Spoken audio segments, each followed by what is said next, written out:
Hi everyone. तो हमें पता है कि इधर you are preparing for UPSC और या फिर जीपीएससी के लिए प्रिपेयर कर रहे हो।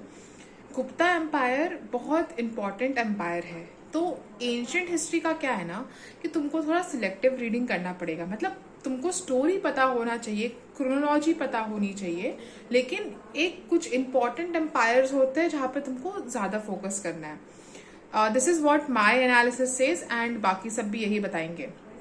जैसे कि हमें ये पता होना चाहिए कि गुप्ता एम्पायर के अंदर क्या क्या चीजें हुई, क्या क्या इंपॉर्टेंट था, और हमें एक क्रक्स वे में पता होना चाहिए कि हम सो भी रहे हो तो पता होना चाहिए कि क्या हुआ था।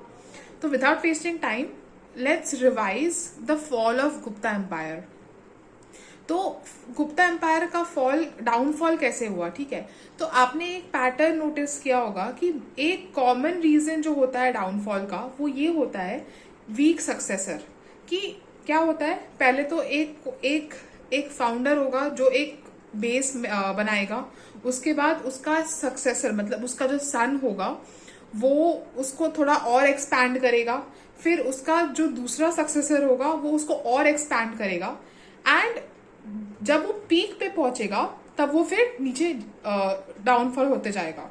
ये मोस्टली हर जो स्ट्रॉन्ग तुम्हारा एम्पायर बना है ये हमेशा वैसा ही रहा है, मोस्ट ऑफ द टाइम यही रहा है पैटर्न। तो अगर ऑप्शन में ऐसा कुछ आता है तो ये तो हमेशा टिक करना ही है, ठीक है। अब थोड़ा डिटेल में जाते हैं कि स्पेसिफिक रीजंस क्या थे फॉल ऑफ गुप्ता एम्पायर का। तो स्पेसिफिक रीजन था हन इन्वेजन। कि जब स्कंद गुप्ता के टाइम पे हन इन्वेजन हुआ था तो स्कंद गुप्ता ने काफी अच्छे से फाइट किया था, लेकिन और इंटैक्ट रखा था टेरिटरी लूज होने नहीं दिया, लेकिन उस टाइम पे वॉर्स बहुत हुए थे। तो अब ये हमें एनालिटिकली सोचना चाहिए कि अगर वॉर ज्यादा हुआ था तो फॉर श्योर ड्रेन ज्यादा होगा, क्योंकि कोई भी वॉर होगा तो वेल्थ जाता है, आर्मी का एनर्जी जाएगा, वो थक जाएगा वगैरह वगैरह, उनमें इतना पावर नहीं बचता है।